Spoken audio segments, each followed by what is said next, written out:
Olá, sejam bem-vindos a mais um Neuropod e hoje a gente vai falar sobre a importância da família na formação da criança. E está aqui conosco o pastor João Batista, que é um teólogo e psicanalista e formador de famílias, né?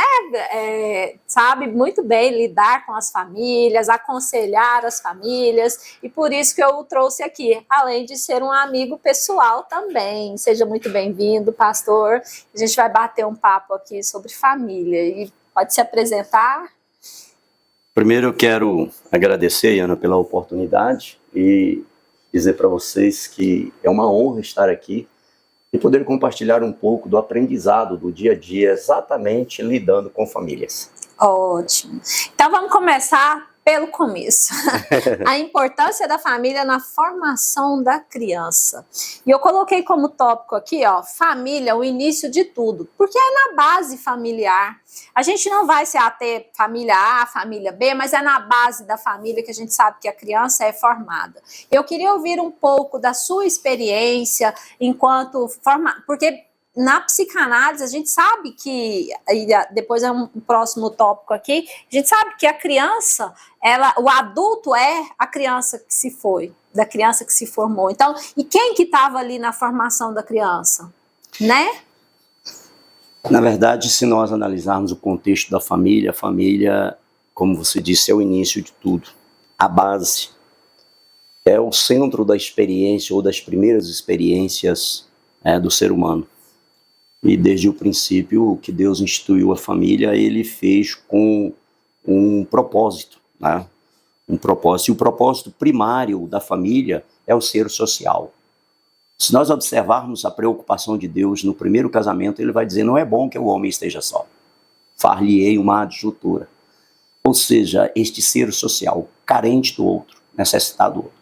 E o início da vida familiar, ela marca um princípio de suma importância para todos nós. É de lá que nós trazemos as nossas lembranças, né? As lembranças da infância, as lembranças dos momentos ali com os pais, ou seja, é no núcleo da família, o primeiro ambiente onde recebemos os primeiros ensinamentos, seja do princípio de fé, seja da educação, tudo isso nós recebemos dentro desse primeiro estágio que é a família. No estágio social, né? Social.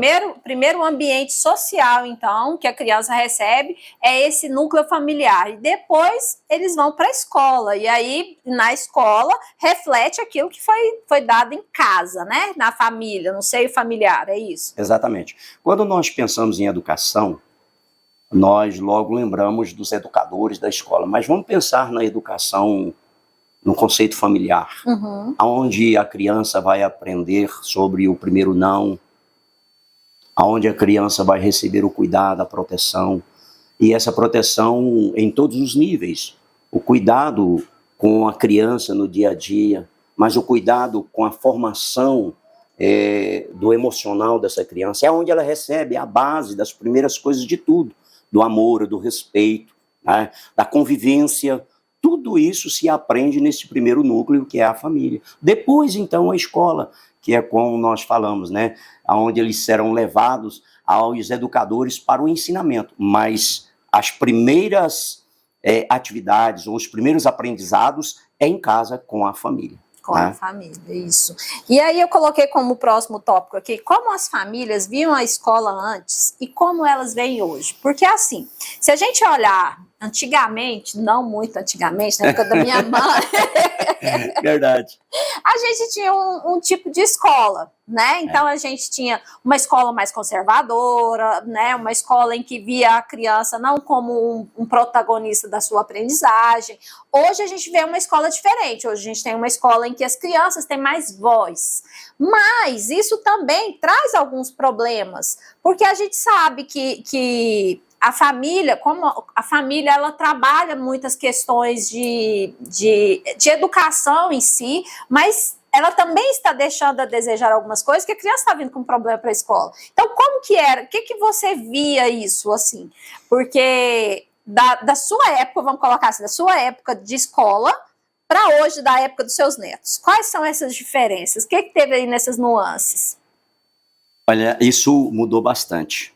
porque, na verdade, quando nós olhávamos para a escola, no meu tempo especialmente, né, essa escola mais tradicional, era o lugar onde os filhos poderiam aprender a ler, escrever, e isso era o bastante, não é verdade? Uhum. Adquirir as primeiras informações, a primeira formação do ler e do escrever. Mas, com o advento da tecnologia, a gente observa que a escola, no sentido do que era e do que é hoje, ela mudou muito. Até quando você diz, até a própria criança hoje quer ter voz, e não que ela não precise ser ouvida, mas ouvida, respeitada, mas com a mesma eficiência ela respeitar a escola, o professor, o educador. E a gente observa que tudo isso mudou hoje. Os padrões tradicionais, onde a criança recebia as primeiras instruções do ler e do escrever, ela hoje se transformou em um ambiente totalmente diferente no sentido da própria educação, com a chegada da tecnologia. Então a gente observa que isso mudou, né, até de forma intelectual para as crianças. Né? As interpretações hoje são totalmente diferentes daquela que se tinha, ou aquele padrão que se tinha daquela escola tradicional. Né? Eu costumo dizer que era aprender a ler, escrever e somar. Né? Hoje não, hoje tudo isso mudou, e a gente vai observar aí numa próxima questão que você vai colocar, o porquê dessas mudanças, né? Uhum. E assim, e quando eu olho para essa escola de antigamente, a gente vê um professor muito autoritário, né?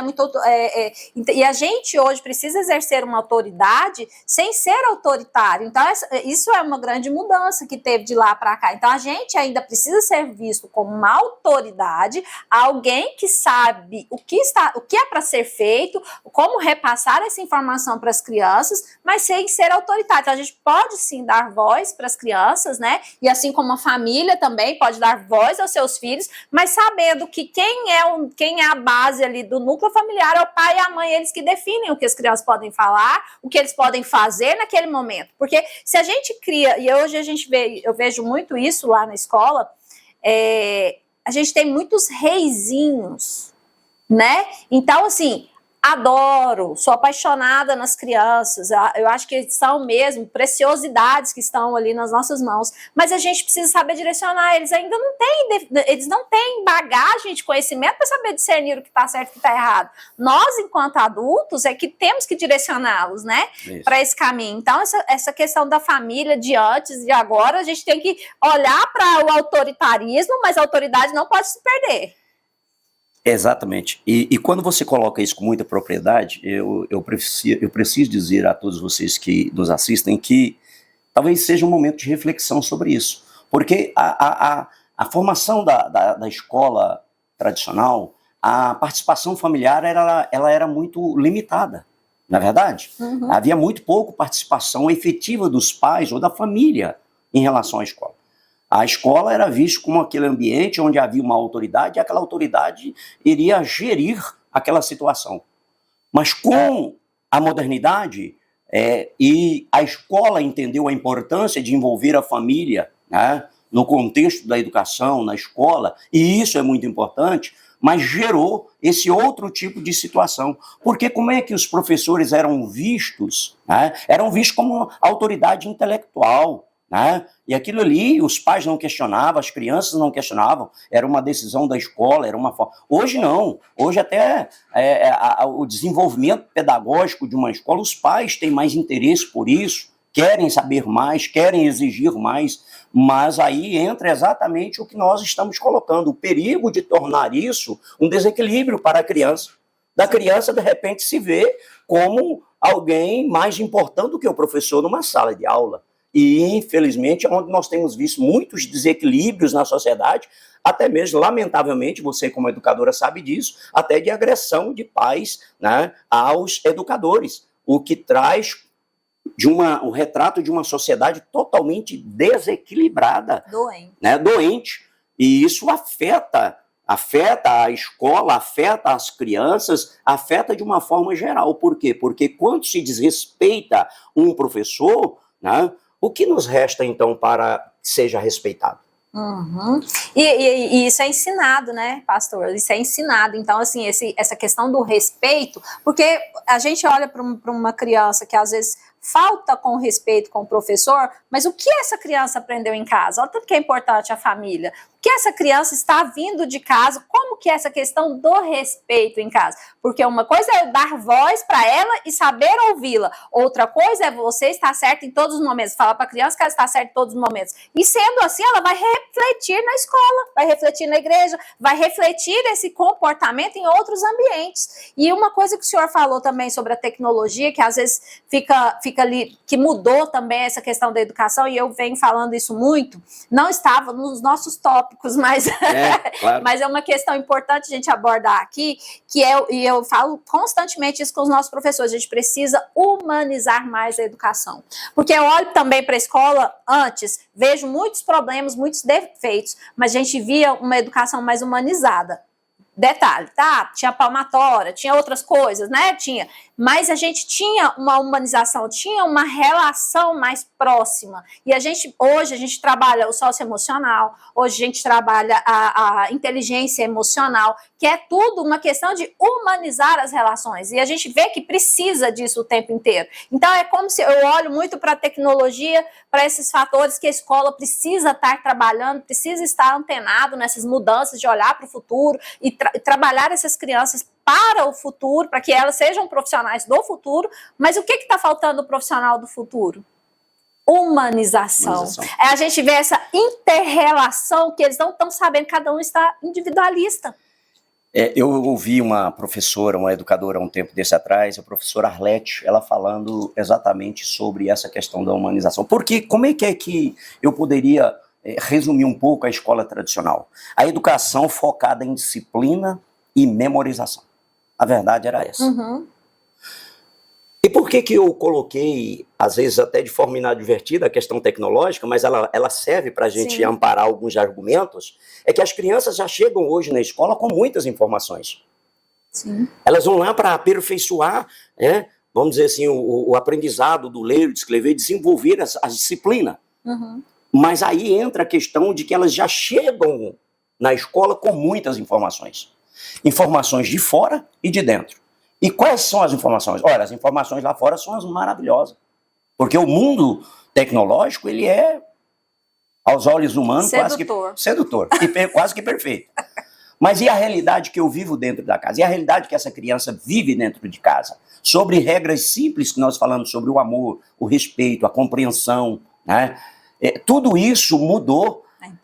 A empatia, e isso aí é um reflexo. Quando a criança chega na escola indisciplinada, ela já percebeu isso dentro de casa. Sim.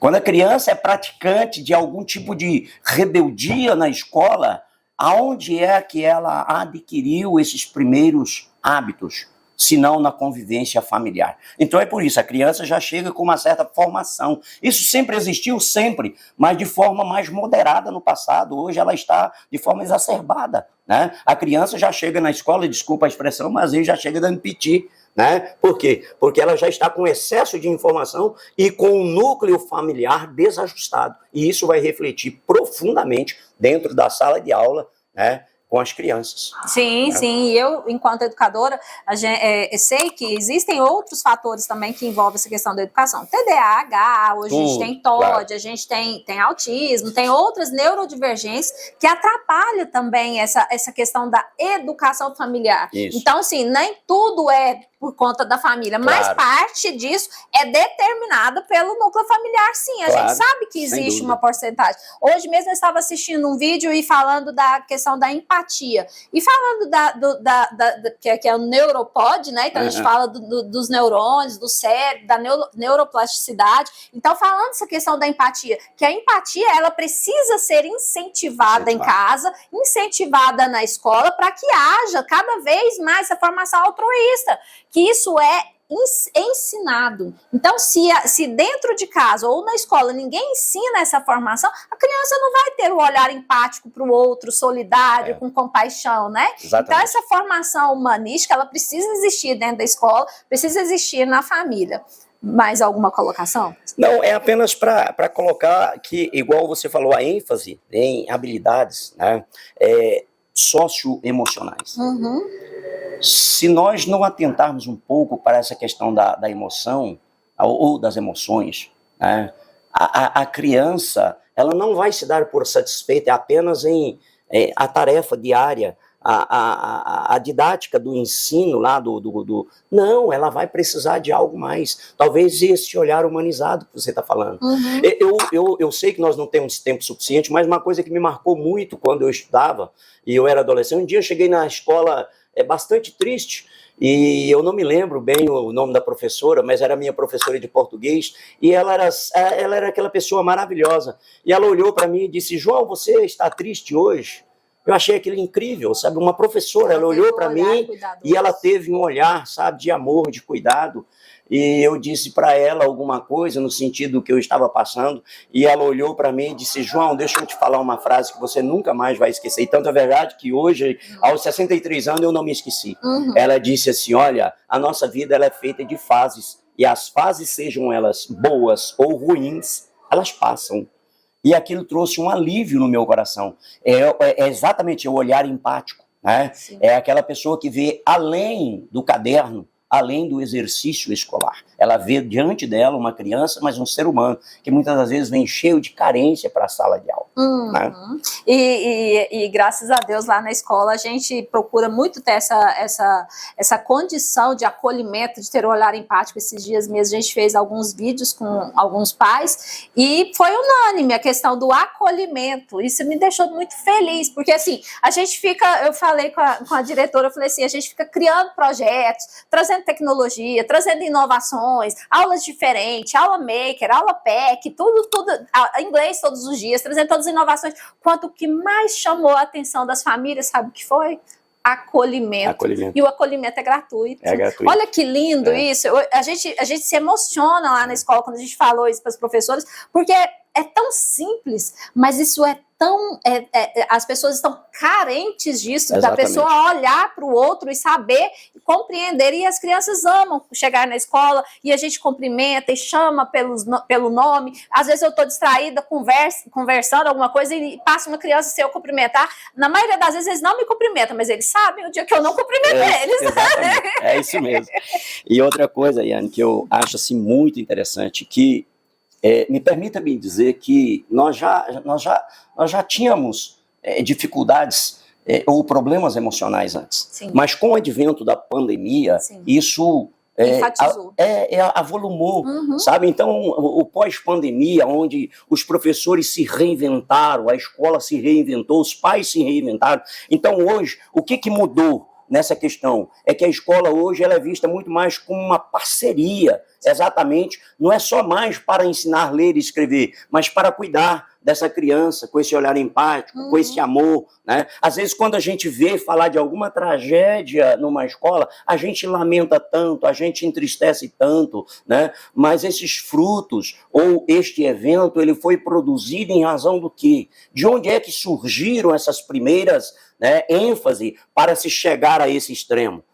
É exatamente isso, esse olhar do pai e da mãe, esse olhar da família sobre a criança, sobre as suas dificuldades, né, e poder interpretar isso e ajudar essa criança. Então, eu acredito que hoje, principalmente com o surgimento de temas como segurança, o bullying, né, hoje é muito falado, então tudo isso tem exigido dos professores e da escola uma dinâmica muito superior ao aprender, ao ensinar a ler e escrever. Sim. Por isso essas mudanças profundas. E eu costumo dizer que depois da pandemia, isso se avolumou mais ainda, porque as emoções das pessoas, até mesmo das crianças, elas estão afloradas. Olha, a gente não ouvia falar de crianças com crises de ansiedade, e hoje nós temos visto isso. Crianças com síndrome do pânico e muitas outras coisas, em razão do quê? De uma sociedade desequilibrada. Não é verdade? É o que a gente tinha falado anteriormente, né? Uma consequência, né, de fatores.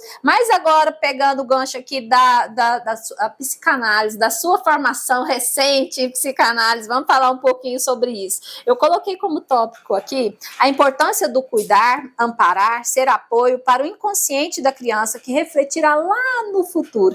Numa fala anterior, eu disse que a gente é o adulto da criança que a gente formou. Por quê? Porque lá no inconsciente está guardadinho aquilo que vai refletir lá na frente, né? Então, eu falo para os professores o cuidado que a gente precisa ter com as crianças, porque elas vão seguir levando tudo aquilo que foi aprendido nessa fase. E tem uma fase dessa primeira infância, ela é muito importante. Hoje, graças a Deus, as pessoas estão abrindo bastante o olho para poder ver o quanto é importante essa fase infantil. Ela é mais importante até que a faculdade, porque na faculdade é como se fosse a construção de uma casa, né? Então, eu preciso ter uma base forte para que ela cresça ok, saudável, perfeito. Então, a educação infantil, a gente precisa bater nessa tecla o tanto que ela é importante, o tanto que ela tem que ser olhada com cuidado, com zelo, né? Então, fala um pouquinho aí da psicanálise nessa fase.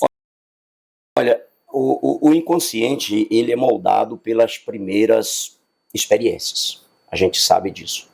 Eu sou apaixonado em Melanie Klein, quando ela fala exatamente da formação da criança. Permita-me dizer que até o desmamar da criança tem a ver com circunstâncias que ela vai enfrentar lá na frente, na adolescência, na juventude. E nos primeiros anos de vida, o cérebro da criança ela está em intenso desenvolvimento. E é exatamente aí que, às vezes, os pais se perdem em relação a esta formação do afeto, da segurança, o apoio emocional, sabe? Que é incondicional isso para uma criança, porque isso vai construir conexões naturais, o fortalecimento dos laços, e esta criança se sentirá segura, né? Exatamente através destes primeiros momentos, desta primeira formação, né? Se a criança tiver o afeto, tiver o amor, tiver essa condição emocional onde ela vai ter um crescimento saudável, certamente esta criança se tornará um adulto como a Iana hoje. Né?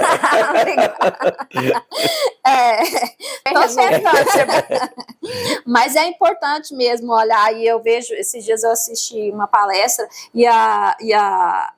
ela não é nenhuma psicanalista, mas eu achei bastante pertinente tudo que ela trouxe.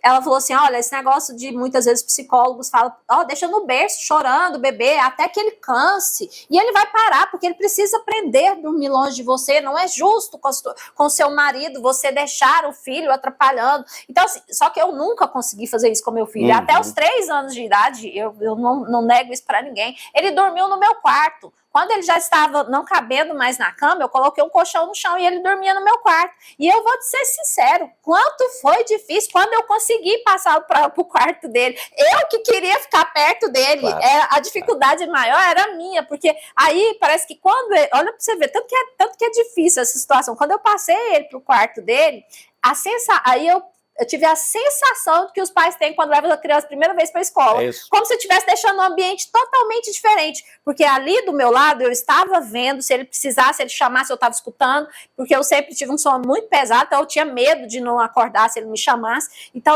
eu estava ali oferecendo apoio, oferecendo amparo. Então é isso que a criança precisa. Então é muito triste você pegar uma criança, deixar ela no berço, gritando sozinha, enquanto que qual que é essa consciência que vai ficar guardada ali na criança, no inconsciente, desse amparo que ele estava precisando, né? Muitas das vezes da rejeição, muitas das vezes da insegurança. Olha, nós falamos sobre esse primeiro momento, as experiências que essa criança vai guardar. Será que essa criança, ao passar por isso, ela não guardará em si um sentimento de abandono?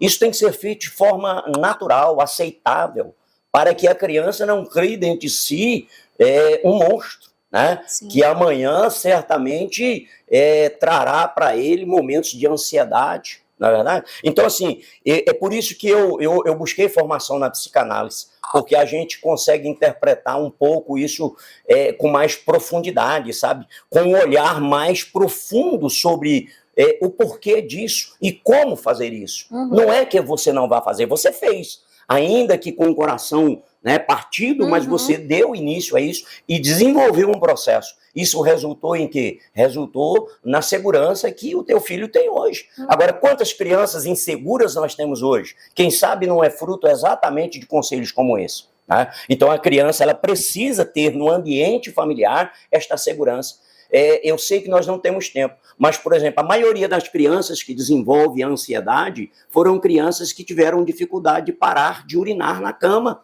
já com uma certa idade. Por quê? Porque era reflexo exatamente de atitudes como essa que levaram essa criança a ser uma criança insegura, mesmo dentro de casa. Você imagina isso, uma criança se sentir insegura dentro de casa com os pais. É lamentável, né? Sim, sim, e é bem isso mesmo, trazer às vezes, pontos pequenos, né, que reflete, e quando eu fazia faculdade, eu fiz letras, e letras, a gente tem que ir na minúcia ali do livro, e o professor sempre falava assim, o autor do livro, ele não escreve só o que está escrito, você tem que ir na entrelinha, e a entrelinha é você ir lá na psicanálise e compreender mesmo. Então, às vezes, colocava ali que fulano estava vestindo um vestido cinza. Nossa, o cinza é porque o estado emocional dela não estava bem, porque mesmo que inconsciente, a cor da roupa, o batom que você passa, a sua maquiagem... É um reflexo disso. É um reflexo do seu estado emocional. Exatamente. Então, assim, é você pegar e olhar também para a criança e ver isso, que ela precisa ter... Hoje mesmo eu estava comentando com a Yara sobre uma criança que ela soube resolver um conflito que antes ela não sabia. Falei, olha só como que... Era coisa simples. Mas eu falei, olha que bom que ela está avançando, porque antes ela só chorava. Ela está com depressão infantil, mas era uma criança que antes só chorava, não sabia resolver. E agora, com a terapia, com a psicanálise, com todo mundo envolvido naquilo, ela está conseguindo se superar, está conseguindo resolver. Então, assim, eu acho a psicanálise... Hoje eu tenho mais maturidade para entender que a gente é mais inconsciente do que consciente. Claro. Né? E uma coisa importante, Iana, quando nós falamos do inconsciente, as pessoas equilibradas, os seres humanos equilibrados que você encontra hoje, foram pessoas que foram acolhidas, cuidadas com amor, e elas tiveram exatamente esta figura de apoio e de proteção lá na infância, nos seus primeiros momentos. Resultou, então, num adulto agora equilibrado, né? Como você disse, olha, ele conseguiu resolver uma situação simples, mas simples para quem?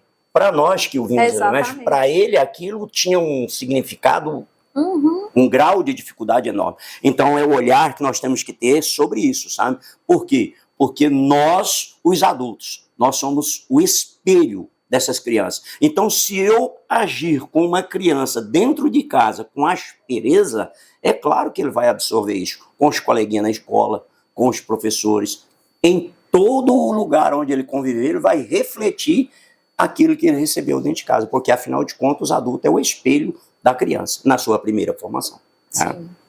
E aí, pastor, o que diz a Bíblia sobre a família?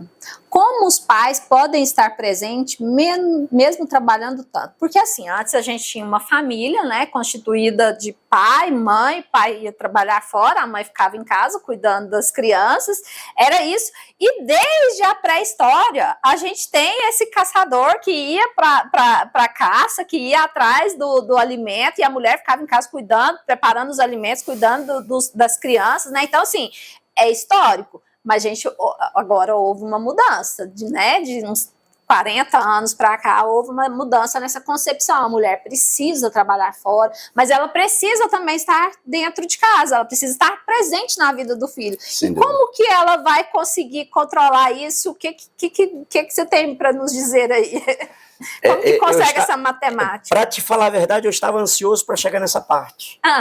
Porque as pessoas veem a Bíblia apenas como um livro religioso, e eu não vejo. Eu vejo a Bíblia como um livro de grandes ensinamentos. Na vida familiar, na vida social, em todos os aspectos você vai encontrar palavras sábias na Bíblia. Provérbios 31 fala da mulher que edifica a sua própria casa. E é interessante que Provérbios 31 vai falar dessa mulher, e ela parece um pouco com essa mulher moderna, porque diz que ela trabalha, ela dá ordem às suas criadas, ela olha pelo governo da sua casa e não come o pão da preguiça. Significa dizer que esta mulher lá de Provérbios 31, ela já era uma mulher trabalhadora.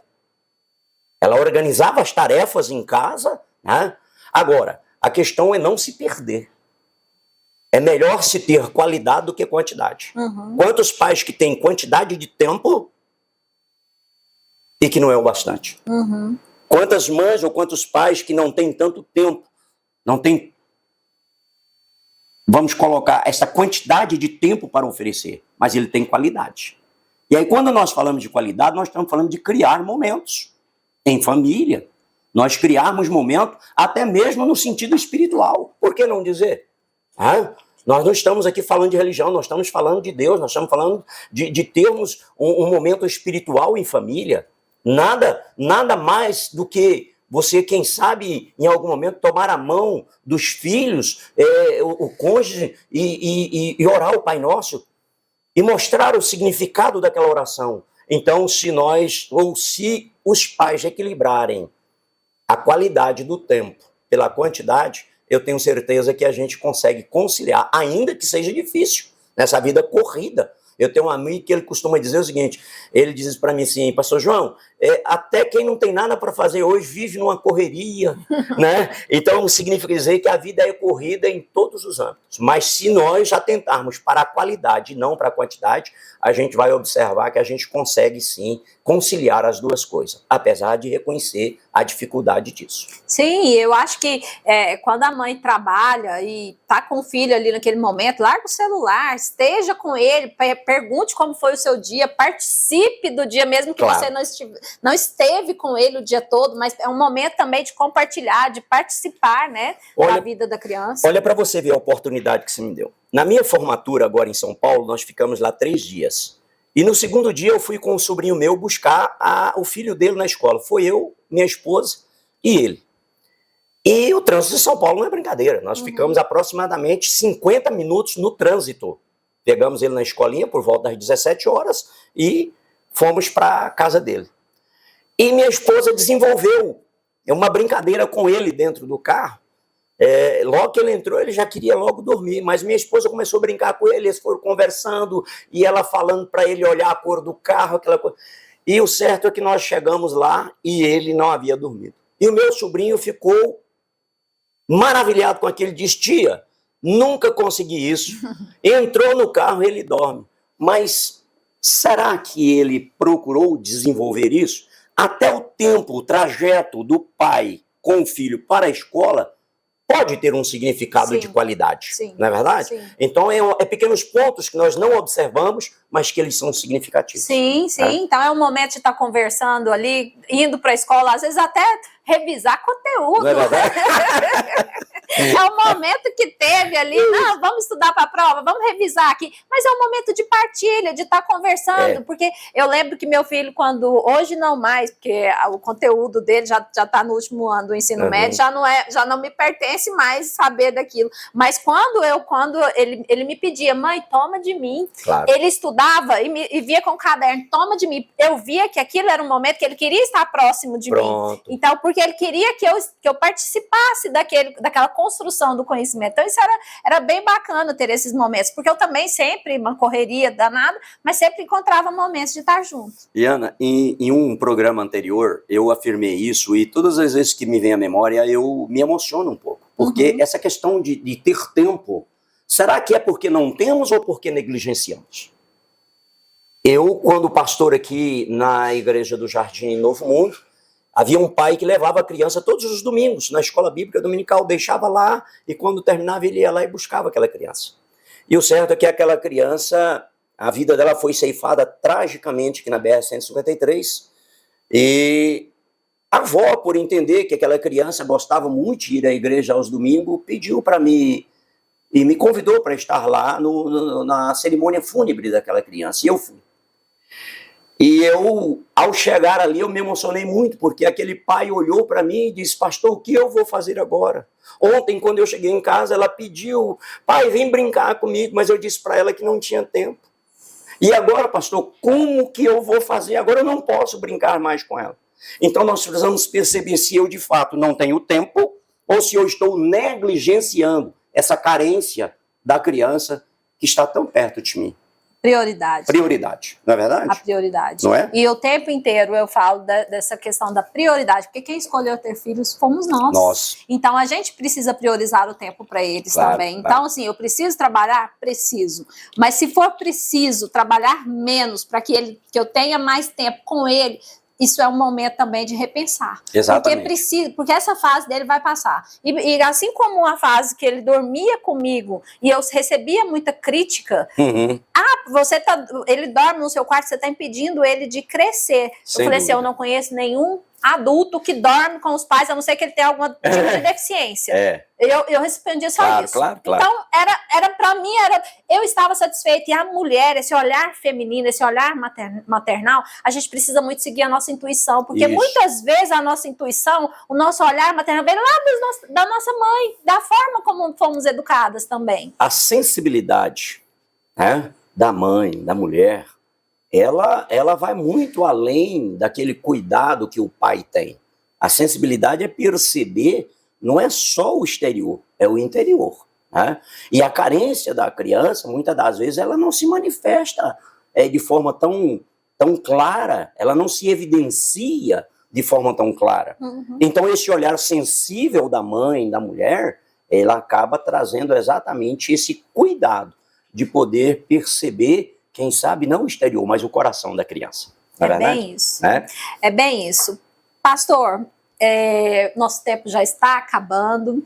Você tem mais alguma colocação, alguma fala que ficou ainda em haver aí, da questão da família, da psicanálise, da formação da criança? Olha, na verdade, eu gostaria muito de me dirigir um pouco também às mães. Nós falamos muito sobre o olhar da mãe, sobre a criança, sobre a casa, mas a mãe precisa ter um olhar sobre si mesma. Cuidar de quem cuida, né? Não é verdade? Eu ouvi essa frase há algum tempo atrás, que o cuidador precisa de cuidado. Sim. Então, você mãe que cuida, e cuida tão bem, procure cuidar de si mesmo, das suas emoções, porque quem sabe os filhos estão sofrendo algumas consequências, e não é nem porque você é uma mãe ruim, não. Quem sabe é reflexo do seu emocional que não está bem. Então nós precisamos olhar para isso. Por quê? Porque as responsabilidades são muitas.